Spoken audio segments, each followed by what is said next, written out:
right, I'll open it up. Any updates on Chris and Trey? Chris has an ankle sprain.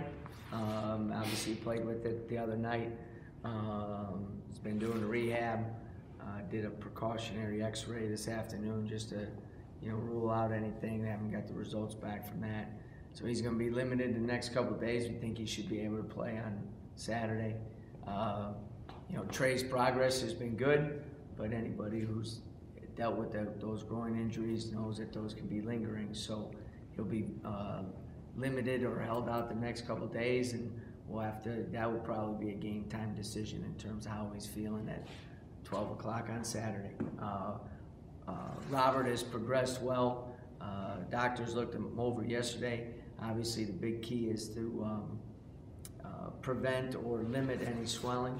So we'll go through some more extensive reps today in practice, even though practice for us right now is very limited in what we can do just because of bodies. But then he'll get a light workout in afterwards, and hopefully responds well tomorrow, and then we do a little bit more, and then he should be able to play some minutes on Saturday, we hope. Had a chance to watch Virginia on TV last night. They really execute well on offense. I think, and one of the other coaches in the league said they're playing the best out of anybody in the conference right now. They got great senior leadership. Their guards are playing well. Brogdon has come back from his injury last year and is having a really good year. They do not beat themselves.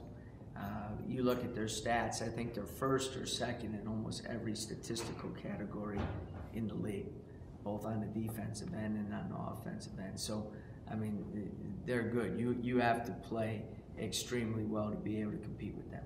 When you have the injuries you have, not just the fact that people are injured, but the unknown status, you're not sure who's going to be available Saturday. How does that change the way you go about the preparation process? It's harder. It's easier when you know guys can't play, right. Because then you just prepare and go from there, and guys know that they're ready. Sometimes it's harder on the guys who might have to play. But I think in terms of the last couple of weeks, we've talked to everybody about mentally and physically, being ready to go. And I think guys have responded extremely well. Not that, Clemson offensively at times struggles. I thought that was our best defensive effort in a long time. Really executed the game plan well, both in our man and in our zone.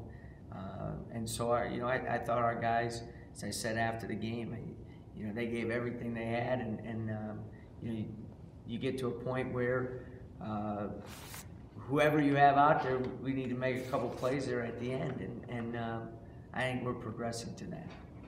I imagine with the limited number of players, it's extremely important that you get consistent performances from them game to game, rather than one on, one off. Yeah, that's always a challenge. I think Daniel's been extremely consistent, and I think Cam has responded well.